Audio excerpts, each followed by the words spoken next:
থেকে আগত কৃষ্ণ অনুগত প্রাণ, গৌর অনুগত প্রাণ ভক্তমণ্ডলী, আপনাদের সবাকার শ্রীচরণে আমি অধমার জানাই অনন্ত কোটি ভক্তিপূর্ণ প্রণাম, সাদর গ্রহণ করবেন।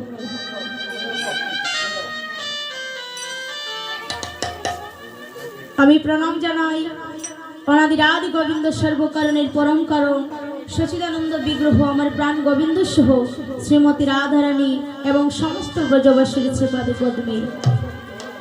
আমি প্রণাম জানাই আমার মাতা পিতার চরণে, প্রণাম জানাই শিক্ষা গুরু দীক্ষা গুরু শ্রীচরণে। আজকে আমরা যে লীলা আস্বাদন করব, আস্বাদনের বিষয়বস্তু হচ্ছে শ্রীমতী রাধারানীর শ্যাম অভিসার লীলা। অভিসার মানে হচ্ছে গমন করা বা যাত্রা করা। আর এই অভিসার লীলা প্রথমে আমরা শ্রবণ করার আগে আমরা গৌর লীলা আস্বাদন করব, কারণ গৌর ভক্তগণ কব না যায় বৃন্দাবন, আর গৌর বিনে প্রাপ্ত নহি ব্রজেন্দ্র নন্দন। যদি গৌর কৃপা না হয় তাহলে গোবিন্দ কৃপা হয় না। তাই মহাজন বললেন, যেদিন গৌরকে ভালোবাসতে পেরেছে, গৌরের মধ্যেই কৃষ্ণকে খুঁজে পেয়েছে। কারণ মহাপ্রভু কলিতে রাধা অঙ্গ বাহিরে ধারণ করে ভেতরে কৃষ্ণরূপ, অন্তরে কালরূপ করিয়া গোপন, বাহিরেতে রাধারূপ করেছেন ধারণ। রাধা কৃষ্ণ দুইজন হয়ে একটাই নবদ্বীপে অবতীর্ণ চৈতন্য বসু। এখন আমি কলির ভগবানকে রেখে যদি সত্যের ভগবানকে ডাকি, কলির ভগবানকে রেখে যদি আমি ত্রেতার ভগবানকে ডাকি, কলির ভগবানকে রেখে যদি আমি দাপরের ভগবানকে ডাকি, কলির ভগবানকে রেখে যদি আমি সত্য ত্রেতা দাপর তিন যুগের ভগবানকে ডাকি, তাহলে আমার জীবনেও কৃষ্ণ কৃপা হবে না।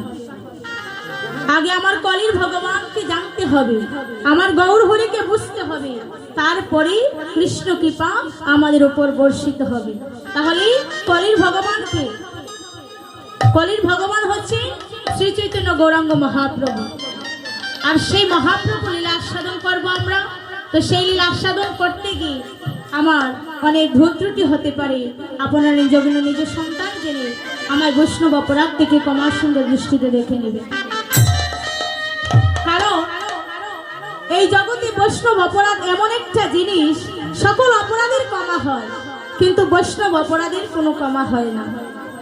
বৈষ্ণব অপরাধ এই কলির যুগের মধ্যে সব থেকে বড় অপরাধ। ভগবান বলেছেন, তুমি যত বেয়াদবি করো না কেন, যদি আমার ভক্তির চরণে কোনো অপরাধ করো, তাহলে আমি কিন্তু ক্ষমা করি না। তাহলে ভক্তির চরণে অপরাধ করলে ভগবান কোনোদিন ক্ষমা করেন না। এর একটা সুন্দর দৃষ্টান্ত আমি আপনাদের কাছে বলবো। মহাপ্রভু যখন শিবাসঙ্গরে কীর্তন করতে, তখন রাধে রাধে কথা বলবেন না, মহাপ্রভু সকল ভক্তগণকে সঙ্গে নিয়ে তিনি কীর্তন করছে। কীর্তন করতে করতে আজকে শ্রীবাসকে ডেকে ডেকে বলছে, শ্রীবাস, এতক্ষণ তো আমি বাহিরে কীর্তন করলাম, এবার আমি ঘরের ভিতরে কীর্তন করব, তুমি দরজাটা বন্ধ করে দাও। তাই মহাপ্রভু কি করলেন, শ্রীবাসকে সঙ্গে নিয়ে তিনি আবার শ্রীবাসের গৃহে প্রবেশ করলেন, করে তিনি আজ কীর্তন করছেন। আমা, যদি কেউ কৃষ্ণ পথে যায়, তার দেখবেন অনেক বাধা আছে, তাকে লোকে নিয়ে নিন্দা করবে। আমাদের সমাজেও তো আছে, যদি কেউ একটু তিলকমালা জপ করে, তিলক সেবা করে, তাহলে একজন আরেকজনকে নিয়ে নিন্দা করে, ওই দেখো নতুন সাধু হয়েছে, বলে না মা, বলে তো। তো মহাপ্রভু যখন কীর্তন করতে, নবদ্বীপের কিছু ব্রাহ্মণ ছিল যাদের খুব হিংসা হতো। তারা মনে মনে চিন্তা করত, এখন কি হয়েছে কে জানে, ওই নিমাই বেটা কি এমন জাদু করেছে, পূজা পার্বণ সবকিছু বন্ধ, দিন রাত শুধু হরি হরি বলে, কৃষ্ণ কৃষ্ণ বলে। নবদ্বীপের দুজন ব্রাহ্মণ ছিল, যার নাম ছিল তর্কালঙ্কার এবং তর্কচূড়ামণি। তারা দুজন ছিল কৃষ্ণ বিদ্বেষী। তারা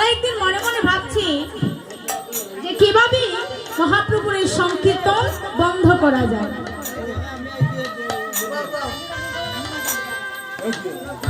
আপনাদের কথা শেষ হয়েছে? আপনাদের যদি কথা শেষ হয়ে থাকে তবে আমি বলবো, নাইলে আপনারা বলেন আমি শুনি। আমি কি বলছি সেটা একটু শ্রবণ করুন, কারণ এখানে যখন এসেছেন কিছু নিয়ে যেতে হবে আর কিছু দিয়ে যেতে হবে। তাহলে কি নিয়ে যাব আর কি দিয়ে যাব? এমন কিছু দিতে হবে না, টাকা পয়সা ধনৈশ্বর্য। ভগবান বলেছেন এখানে এসে একটা জিনিস দিতে হবে, সেটা হচ্ছে নয়নের জল। এটা যদি কেউ দিতে না পারে তাহলে কীর্তনে এসে তার শ্রবণ করাই ব্যর্থ হয়ে যাবে। কীর্তনের ভেতরে যদি প্রবেশ না করো তাহলে কিন্তু কীর্তন শ্রবণ করে আনন্দ পাওয়া যায়। আর নিয়ে যাবো কি? নিয়ে যাব ভক্তদের পদধূলি। তাই আপনার নীরবতা শ্রবণ করবেন, নীরবতা পালন করেন। মহাপ্রভু তিনি কপাট দিয়ে আজ সেবা সঙ্গনী কীর্তন করছে। তর্ক চূড়ামণি তর্কালঙ্কার, তারা দুজন একজন আরেকজনকে ডেকে ডেকে বলছে, ওই দেখেছিস পূজা পার্বণ সব বন্ধ হয়ে গেছে, আর ওই নিমাই বেটা কি এমন জাদু করেছে, সারা নবদ্বীপের বাসী দিন রাত শুধু হরি হরি বলে, কৃষ্ণ কৃষ্ণ বলে। পূজা পার্বণে কিছু মন নেই, দিন রাত শুধু কৃষ্ণ কৃষ্ণ বলে। না না, এমন করে আর কি চলা যায়? ওই হরিনাম বন্ধ করতে হবে। এখন হরিনাম বন্ধ করতে গিয়ে তারা কি করেছে মা? মনে মনে ভাবছে চলে যাব চাঁদ কাজীর কাছে, কারণ চাঁদ কাজী তো মুসলিম, সে হরিনাম করতে দেবে না। এবার তর্কালঙ্কার বলছে চল চলে যাই চাঁদ কাজীর কাছে। চূড়ামণি ডেকে ডেকে বলছে, আরে চাঁদ কাজীর কাছে যে যাবি সেও তো এখানে নামের প্রেমিক হয়ে গেছে। তাহলে ঠিক আছে, না হলে চলে যাব জগাই মাধবের কাছে। জগাই মাধবের কাছে যাবি, সে আগে মদ পান করে মাতাল হয়ে যে আগে নগরে বেড়াতো, সেও আজ কৃষ্ণ কৃষ্ণ বলতো। বলছে তাই তো, ঠিক আছে। তাহলে এই একজন আছে আমাদের নবদ্বীপের মাঝে, যেজন কৃষ্ণ ভজন করে না, দিন রাত শুধু কালী মায়ের পূজা করে। কালী মায়ের পূজা করি তো তার নাম হচ্ছে, যাকে আমরা চাপাল গোপাল বলেছিনি। আমরা চলে যাব সেই চাপাল গোপালের কাছে। আমা চাপাল গোপাল দিন রাত ভবানী পূজা করত। আজকে যে কালী পূজা হচ্ছে এখানে, কালী পূজা উপলক্ষে তো এই হরিবাসর। তো তেমনি ভাবি সে কালী মায়ের পূজা করত, মাতৃ সাধনা করত।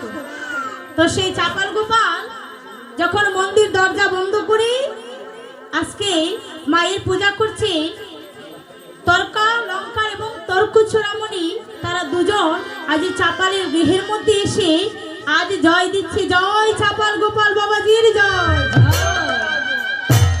আবার যখন জয় দিচ্ছে, এখানে এসে দেখছে মা চাপাল গোপাল আজ মায়ের পূজা করছে আর মায়ের গান গাইছে।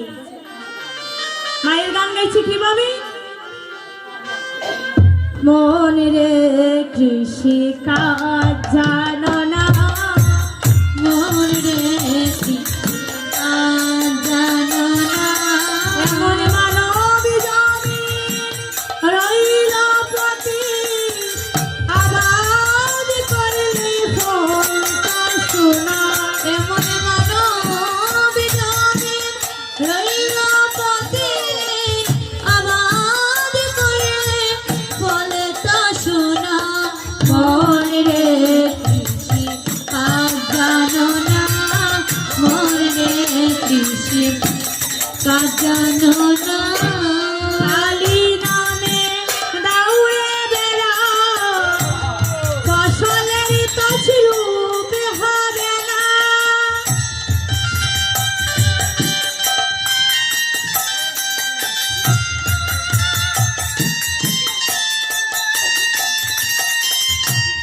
কালী নামে দাউড়ে বেড়া,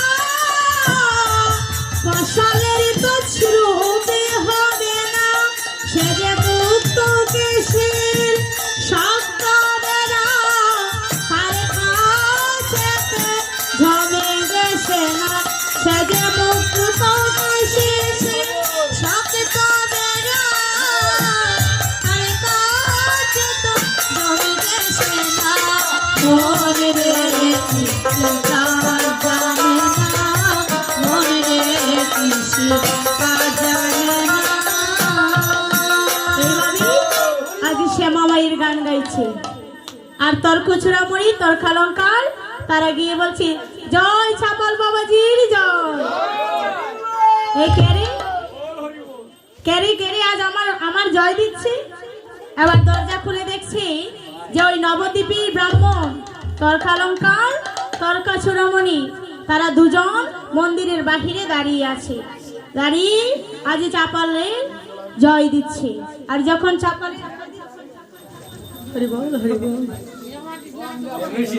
যখন চাপালের জয় দিচ্ছে, চাপাল এবার বাহিরে এসে দেখছে যে তর্ক চূড়ামণি তর্কালঙ্কার তারা জয় দিচ্ছে। বলে আরে আমার জয় দিস না, তোরা আমার মায়ের জয় দে। প্রেম সে বলে শ্যামা মা কি, শ্যামা মা কি, কালী মা কি, কালী মা কি। আজকে একটু কালী মায়ের জয় বেশি দিতে হবে, কারণ মা তো এখানে আছেন, মায়ের পূজা অর্চনা হচ্ছে। এবার চাপাল গোপাল যখন বাহিরে আসলো, এবার চাপাল এসে বলছে কি হয়েছে। বলে নবদ্বীপের মধ্যে কেউ আজ পূজা করে না, সবাই দিনরাত হরি হরি বলে, কৃষ্ণ কৃষ্ণ বলে। বলে আমরা মায়ের পূজা করি,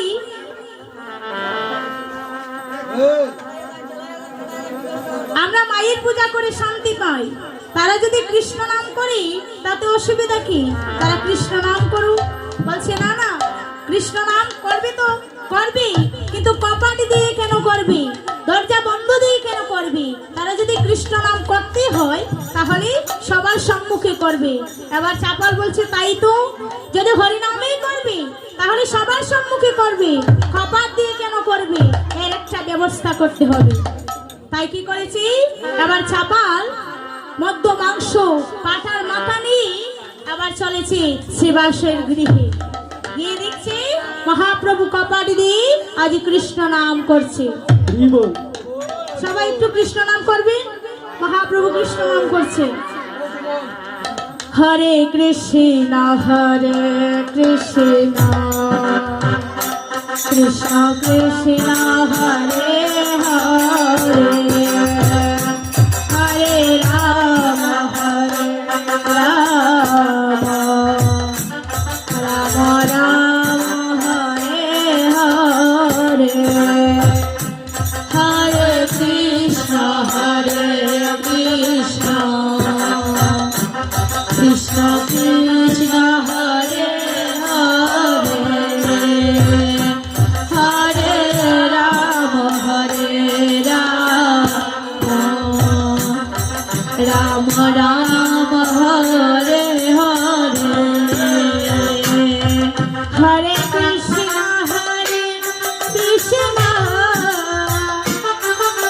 কৃষ্ণ কৃষ্ণ হরে হরে,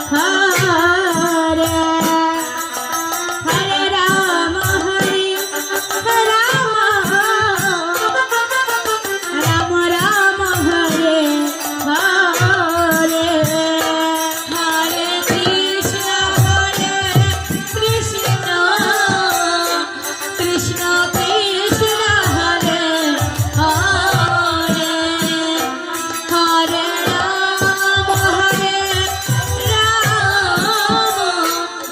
রাম রাম রাম হরে হরে, হরে কৃষ্ণ কৃষ্ণ কৃষ্ণ হরে হরে, হরে রাম হরে রাম, রাম রাম হরে হরে, হরে কৃষ্ণ হরে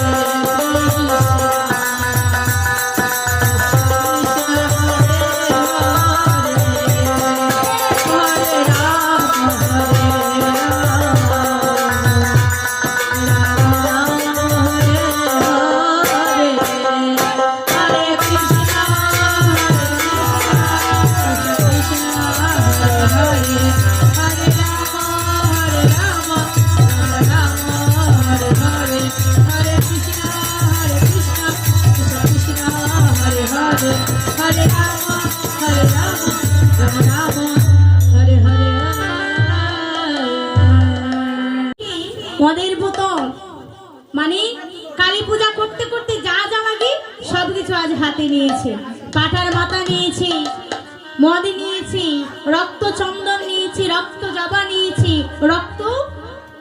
রক্ত মাখা সব কিছু নিয়ে আবার শ্রীবাসের গৃহে দাঁড়িয়ে কান পেতে শুনছি মহাপ্রভু সকলকে নিয়ে কৃষ্ণ নাম করছে।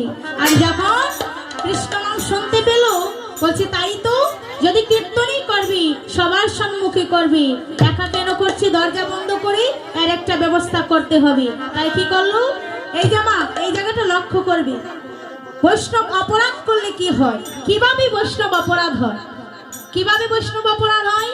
যখন মহাপ্রভু কীর্তন করছে শ্রীবাসীর দরজার সম্মুখে আজকে ওই পাঠার মাথা ঝুলিয়ে দিয়ে রক্ত জবা রক্ত চন্দন দিয়ে আজ মায়ের পূজা করেছে। আর মায়ের পূজা করে সে বাড়ি চলে গিয়েছে। প্রভাত হয়ে গেল, এবার মহাপ্রভু শ্রীবাসকে ডেকে ডেকে বলছে, শ্রীবাস, ও শ্রীবাস শোনো, কীর্তন তো করলাম সারা নিশি পড়িয়ে গেল, এবার তুমি এক কাজ করো, দরজা খুলে দাও, আমরা এবার নগরী কীর্তন যাব, নগর কীর্তনে যাব। দরজা খুলে দিয়েছে শ্রীবাস, দরজা খুলে দিয়ে দেখছে যে তার গৃহের সম্মুখে পাঠার মাথা ভবানী পূজা করে যেন কে চলে গিয়েছে। আবার শ্রীবাস সকল নবদ্বীপবাসীকে ডেকে ডেকে বলছে, অগো নবদ্বীপবাসী, দেখে যাও, দেখে যাও, আমি সারা রাত শুধু কৃষ্ণ নাম করি না, আমি সারা রাত নিত্যদিন করি আমি ভবানী পূজা। দেখো, আমি সারা রাত শুধু কৃষ্ণ নাম করি না, আমি ভবানী পূজাও করি। আজ এই যে কষ্টটা পেয়েছি শ্রীবাস, সেটা মহাপ্রভুকে বলল না, সবাইকে ডেকে ডেকে বলছে কিন্তু মহাপ্রভুকে বলছে না। যখন সেই মদ্য মাংস, সেই রক্ত জবা চন্দনগুলো সেখান থেকে সরিয়ে আবার শ্রীবাস মহাপ্রভুর কাছে গিয়ে বলছে, প্রভু গো চলো, তুমি না বললি তুমি নগর কীর্তনে যাবে। এবার মহাপ্রভু বলছে, শ্রীবাসী তোমার চোখে কেন জল? বলে, প্রভু আমার চোখে জল কেন? এমনিতেই চোখে জল। বলে, না না, আমি তো আমার ভক্তকে চিনি, তুমি বলতে হবে তোমার কি হয়েছে। বলে, প্রভু গো আমার কি হয়েছে জানো? তবে শোনো প্রভু, আমার এই কান্নার মুখ্য কারণটি না বলি, আমি গৌণ কারণটি বলি। ঠিক আছে, তুমি কি বলতে চাও? বলি, আমার গৌণ কারণ কি জানো প্রভু? তুমি যে এখন আমার বাড়ি থেকে চলে যাবে, আমি সেই জন্য কাঁদছি। শ্রীবাস মিথ্যে কথাও বললে না, আবার সত্যি কথাও বললে না। কেন? আমার এটাই হচ্ছে বৈষ্ণবের লক্ষণ। বৈষ্ণব কোনোদিন উচ্চ কণ্ঠে কথা বলে না, সর্বদা নিচু হয়ে থাকে। বৈষ্ণব কখনো নিন্দা করে না। আবার মহাপ্রভুকে কষ্ট দিবে বলে বলছে, প্রভু গো আমি কাঁদছি কেন জানো? তুমি তো সারা রাত কালকে আমার এখানে ছিলে, শিবার সঙ্গনে কীর্তন করেছিলে। প্রভু গো তুমি আজকে চলে যাবে, জানি না আর কোন দিন আসবে, আমি সেই জন্য কাঁদছি প্রভু। বলছি, মহাপ্রভু বলছি, শ্রীবাস এ জগতে যে যাই করুক না কেন, অন্ধকারই করুক আড়ালেই করুক, যে ব্যক্তি করুক না কেন, চুরি করুক ডাকাতি করুক, এই সংসারের মধ্যে কোন ব্যক্তির মনে কি চলছে, কোন মানুষের মনে কি চলছে, সেটা এই পৃথিবীর মানুষ জানার আগে, বুঝার আগে সেটা আমি জানি। তুমি আমার কাছে তো তুমি লুকাতে পারবে না। তবে শোনো, যে এই বৈষ্ণব অপরাধ করেছে, যে আমার ভক্তির হৃদয়ে কষ্ট দিয়েছে, আমিও কথা দিলাম এই বৈষ্ণব অপরাধীর কোনো ক্ষমা নাই, ক্ষমা নাই, ক্ষমা নাই। এই বলে আবার মহাপ্রভু চলে গেলেন শিবার সঙ্গম থেকে, তিনি নগর কীর্তনে চলে গেলেন। এবার মা একদিন দুদিন 3 দিন হয়ে গিয়েছে। যখন 3 দিন হয়েছে, হঠাৎ করে চাপালের সারা শরীরে পচা গলা কুষ্ঠ রোগ হয়েছে। এই যে দেখেন বৈষ্ণব অপরাধের কি হতে পারে, সারা শরীরে তার পচা গলা রোগ হয়েছে, কুষ্ঠ রোগ হয়েছে। এবার মায়ের কাছে ডেকে ডেকে বলছি, মারি সারাটি জনম ধরে আমি তোর পূজা অর্চনা করে গেলাম, তবে আমার এই দশা কেন হলো? মা একবার দেখা দি, মা একবার দেখা দি। মা যখন দেখা দিচ্ছে না, বলছে মা তুমি যখন আমায় দেখাই দিবে না, আমি এই জন্মের মতো তোমাকে আর একবারে ডাকবো। যদি তুমি আমায় দেখা না দাও, তাহলে আমার এই প্রাণ আমি আর রাখবো না, আমার প্রাণ ত্যাগ করো। এবার মা যখন আকুল হয়ে মাকে ডাকছি, সর্বমঙ্গলে মঙ্গলে শিবে সর্বাত সাধিকে শরণ্যে ত্রম্বকে গৌরী নারায়ণী নমস্তে। এবার যখন শ্রীবাস আকুল হয়ে মাকে ডাকছে, মা এবার তার সম্মুখে দর্শন দিয়েছি। বলছি চাপাল, ও চাপাল, কে কে আমায় এমন করে ডাকছি? চাপাল আমি তোর মা।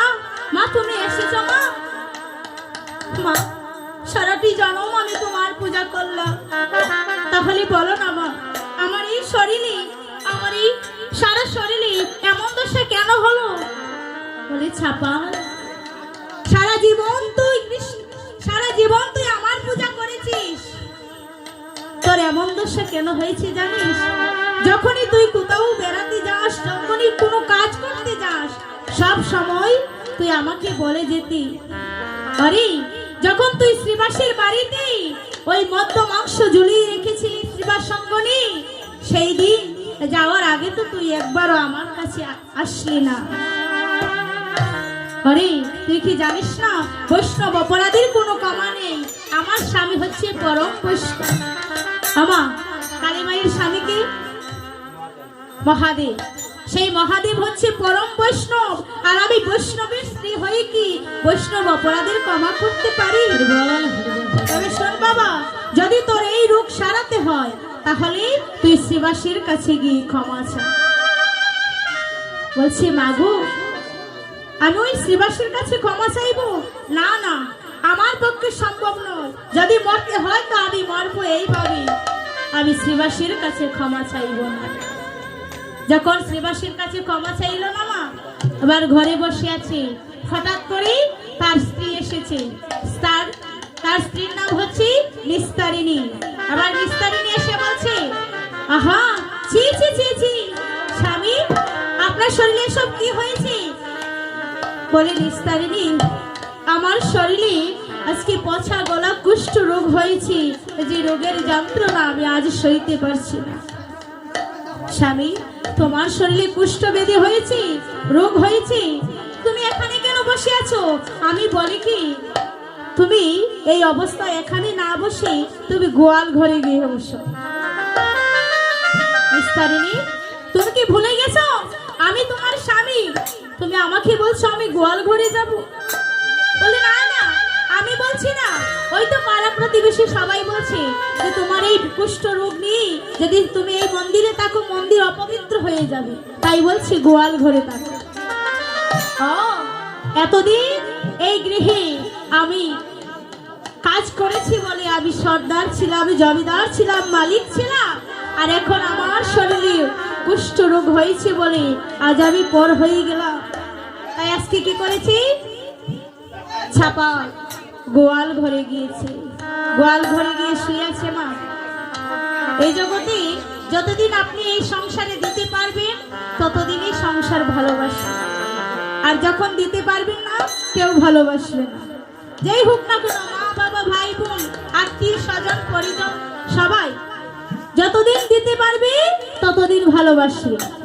আজকে যখন চাপালের কুষ্ঠ রোগ হয়েছে, চাপালের স্ত্রী নিস্তারিণী তাকে গোয়াল ঘরে রেখে এসেছে, আর যখন গোয়াল ঘরে রেখে এসেছে তার জল পিপাসা পেয়েছে, আর যখন জল পিপাসা পেয়েছে আবার তার স্ত্রীকে ডাকছে, নিস্তারিণী, ও নিস্তারিণী। নিস্তারিণীকে ডাকছে, এবার নিস্তারিণী এসেছে, বলে কি হয়েছে, চিৎকার করে ডাকছো কেন? তোমার ডাক শুনে পাড়া প্রতিবেশী আমায় বলবে আমি যেন স্বামী সেবা না করি, আমি কি তোমার সেবা দিই না, এমন ভাবে ডাকছো কেন? বলি নিস্তারিণী, আজ না আমার খুব জল পিপাসা পেয়েছে, আমার একটু জল এনে দাও। এবার তার স্ত্রী মনে মনে ভাবছে, যদি আমি রূপোর গ্লাসে জল দিই তাহলে সেই গ্লাস আমি আর ব্যবহার করতে পারবো না। তাই এক কাজ করি, কি করেছে মা, ওই যে নারকেলের মালাই আছে না, নারকেলের মালাই করে জল এনে দিয়েছে, আর জলটা দিয়েছে তার হাতে, মুখেও ঢেলে দিচ্ছে না, পাশে রেখে দিয়েছি আর সেই জলটা পড়ে গিয়েছে। যখন পড়ে গিয়েছি নিস্তারিণী চলে গিয়েছি, এবার জল পান করা হলো না। জলের জ্বালায় চটপট করতে করতে যখন সে অচেতন হয়ে পড়েছে, এমন সময় তার স্ত্রী নিস্তারিণী রেখে রেখে বলছে, কি হয়েছে, মানুষটা কোনো কথা বলছে না, চলে গিয়েছে নাকি? আবার গিয়ে দেখছে তার কোনো চেতন নেই, চেতন হারা হয়ে গিয়েছে। আবার ডেকেছে দুজন কাজের ছেলেকে, রেখে রেখে বলছে, আরে কে কোথায় আছিস, আয় আয় আয়, আমার গোয়াল ঘরে একটা মরেছে, ওটাকে পুড়িয়ে দিয়ে। এবার যারা ছিল মা চাকরি যারা করতো কাজের লোক, তারা এসে বলছে, ও মা কি হয়েছে? বলে, আমার গোয়াল ঘরে একটা মরেছে, ওটাকে পুড়িয়ে দিয়ে আর শ্মশানে নিয়ে যা। নিজের স্ত্রী কি বলছে মা, সবকিছু কিন্তু চাপাল শুনছে। এর কারণ হচ্ছে বৈষ্ণব অপরাধ। বৈষ্ণব অপরাধের কি ফল হতে পারে? আবার নিজের স্ত্রী রেখে রেখে বলছে, একটা মরে গিয়েছে, তাকে নিয়ে শ্মশানে নিয়ে যা।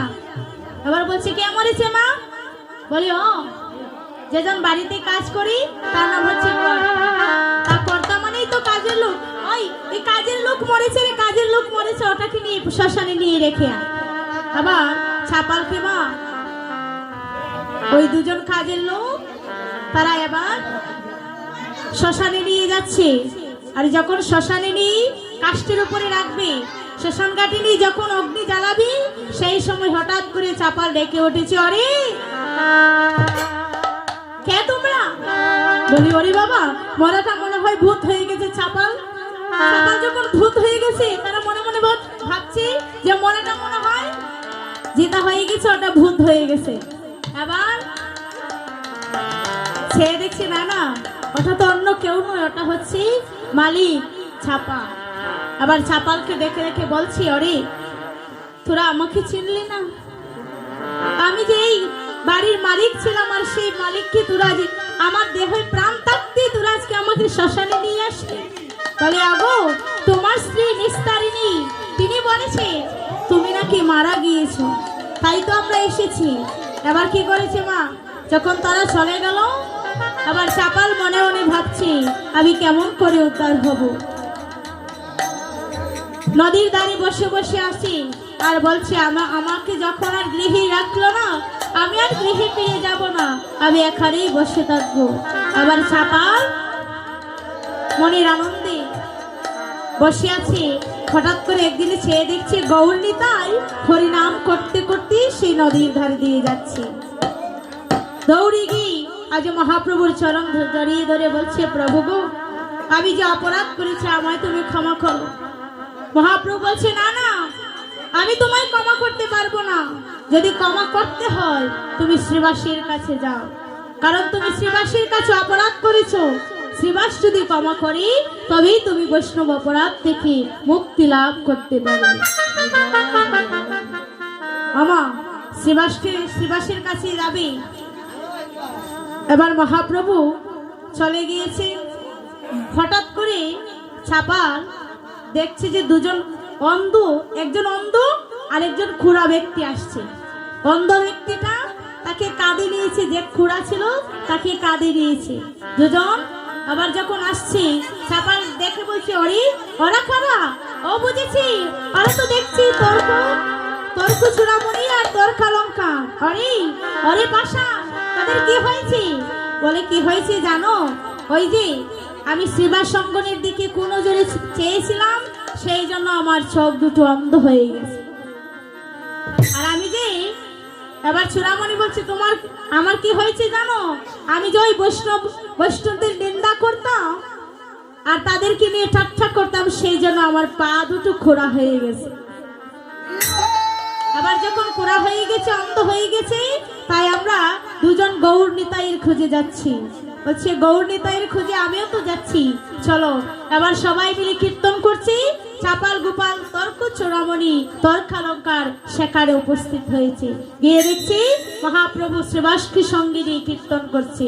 এবার গিয়ে শ্রীবাসের চরণে জড়িয়ে ধরে বলছি, শ্রীবাস, আমি তোমার অঙ্গনে গিয়ে যে অপরাধ করেছিলাম, সে দেখো আমার সর্ব অঙ্গে আজ কুষ্ঠ বেদে হয়েছে, আমায় তুমি ক্ষমা করো।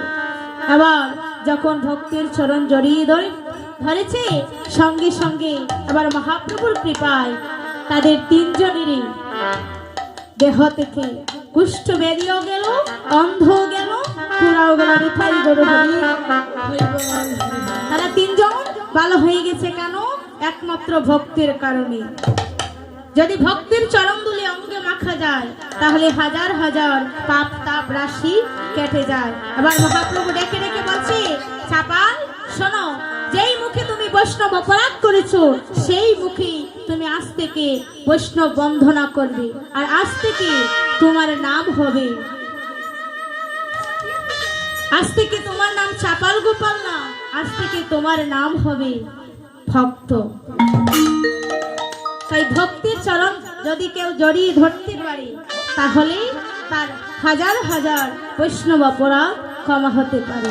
তাই মা এখানে বসে যদি কেউ বৈষ্ণব অপরাধ করে তাহলে বৈষ্ণব অপরাধের কোনো ক্ষমা নেই। তাই আপনার নীরবতা পালন করবে।